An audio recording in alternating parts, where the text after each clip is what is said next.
தென்னாப்பிரிக்காவுக்கு யமனாக மாறிய அஸ்வின் தல தோனி கொடுத்த மிக முக்கியமான எச்சரிக்கை.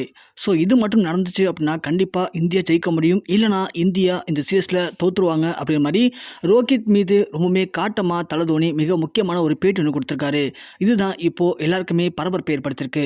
இந்தியா சவுத் ஆஃப்ரிக்காவுக்கு சுற்றுப்பயணம் மேற்கொண்டு T20 மேட்ச் ஓடி மேட்ச் முடிச்சிட்டாங்க. இப்போது டெஸ்ட் மேட்ச்சில் களமிறங்கியிருக்காங்க. கடுமையான வலைப்பயிற்சியில் ஈடுபட்டுருக்காங்க. ஒரு பக்கம் வார்ம் மேட்சும் போயிட்டுருக்கு.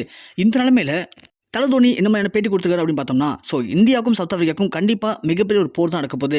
இந்த மேட்ச்சில் யார் ஜெயிப்பா அப்படிங்கிறது அவ்வளோ சீக்கிரம் கணிக்க முடியாது. அதுலேயும் குறிப்பாக தென்னாப்பிரிக்க வீரர்கள் எல்லாருமே ரொம்ப ஸ்ட்ராங்காக இருக்காங்க. நீங்கள் நினைக்கிற மாதிரி தென்னாப்பிரிக்க வீரர்களை அவ்வளோ எளிதாக ஜெயிச்ச முடியாது. எப்படி வேர்ல்டு கப் ஃபைனல் மேட்ச்சில் நீங்கள் ஆஸ்திரேலியா கிட்ட ஏமாந்தீங்களோ அதே மாதிரி தென்னாப்பிரிக்கா கிட்ட ஏமாற அதிகமான வாய்ப்பு இருக்குது.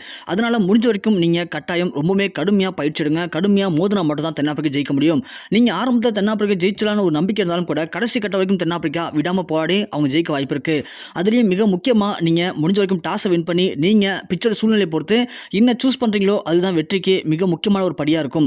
அது மட்டும் இல்லாமல் நீங்கள் இதே மாதிரி போன வருடம் WTC ஃபைனலில் ஆஸ்திரேலியாவுக்கு எதிராக நீங்கள் பண்ண மிகப்பெரிய தவறு அப்படிங்கிறது அஸ்வினை நீங்கள் உள்ளே கொண்டு போகாமல் போனது தான்.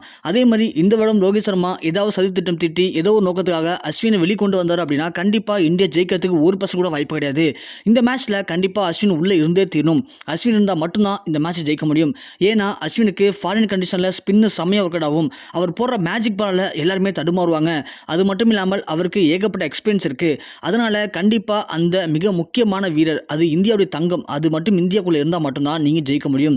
நீங்கள் மட்டும் ஏதோ ஒரு காரணத்தை சொல்லி இந்த மேட்ச்லையும் அஸ்வினை ஒதுக்குனீங்க அப்படின்னா கண்டிப்பாக இந்தியா ஜெயிக்கிறதுக்கு 10% வாய்ப்பு இல்லை. ஸோ முடிஞ்ச வரைக்கும் அஸ்வினை உள்ளே வச்சுக்கோங்க. அதே மாதிரி எந்த மாதிரி எக்கட்டும் சுச்சுவேஷனில் அஸ்வின் என்ன மாதிரி பால் போடணும் அப்படிங்கிறது அஸ்வினுக்கு நல்லாவே தெரியும். அதனால் இந்த மேட்ச்சில் உங்களுடைய ஈகோலாம் தூக்கி போட்டுட்டு அஸ்வின்கிட்ட கேட்டு என்ன மாதிரியான சுச்சுவேஷன் ஹேண்டில் பண்ணணும் அப்படிங்கிறத நீங்கள் கரெக்டாக ஃபாலோ பண்ணீங்க மட்டும்தான் அஸ்வினை வைத்து நீங்கள் இந்த மேட்சை ஜெயிக்க முடியும் அப்படிங்கிற மாதிரி தல தோனி மிக முக்கியமான கருத்தை பகிர்ந்திருக்காரு. அதோட இன்னைக்கு நடந்த பயிற்சி ஆட்டத்திலையும் அஸ்வின் தரமான சம்பவம் பண்ணியிருக்காரு. அதுதான் இப்போ மிகப்பெரிய பேசும் போல மாறி இருக்கு. அதனால தான் எல்லாருமே இப்போ கண்டிப்பாக அஸ்வின் உள்ளே இருந்தே தீரணும் அப்படிங்கிற மாதிரி கருத்து தெரிவிச்சிருக்காங்க. அஸ்வின் அவர்கள் நல்ல ஒரு பவுலர் தான். ஆனால் அஸ்வின் நல்ல பவுலர் தாண்டி டெஸ்ட் மேட்ச்சில் நல்ல ஒரு பேட்ஸ்மனாக இப்போ உருவெடுத்திருக்காரு. நிறைய டெஸ்ட் மேட்ச்சில் அவர் ரொம்ப சூப்பராக ப்ளே பண்ணுறாரு. அதுலேயும் குறிப்பாக இன்னைக்கு நடந்த பயிற்சி ஆட்டத்தில் கடைசி கட்டமாக இந்தியா பேட்டிங் பண்ணாங்க. சேசிங் பண்ண கிளம்பின அஸ்வினுக்கு கடைசியில் காத்திருந்தது மிகப்பெரிய அதிர்ச்சி. ஏன்னா இந்தியா கிட்டத்தட்ட 350 ரன்கள் தான் அடிக்க முடியாது. அந்த 356 ரன்கள் அடிக்க முடியாமல் இந்தியா ரொம்பவே போராடி கடைசி கட்டமாக வெறும் ஒரு ஓவருக்கு 15 ரன்கள் இருக்கும்போது அந்த இடத்துல அஸ்வின் மட்டும் தான் களத்தை நிற்கிறாரு. ஸோ 6 பாலுக்கு 15 ரன்கள் டெஸ்ட் மேட்ச்சில் அப்படிங்கிறது அவ்வளோ எழுதி கிடையாதுங்க.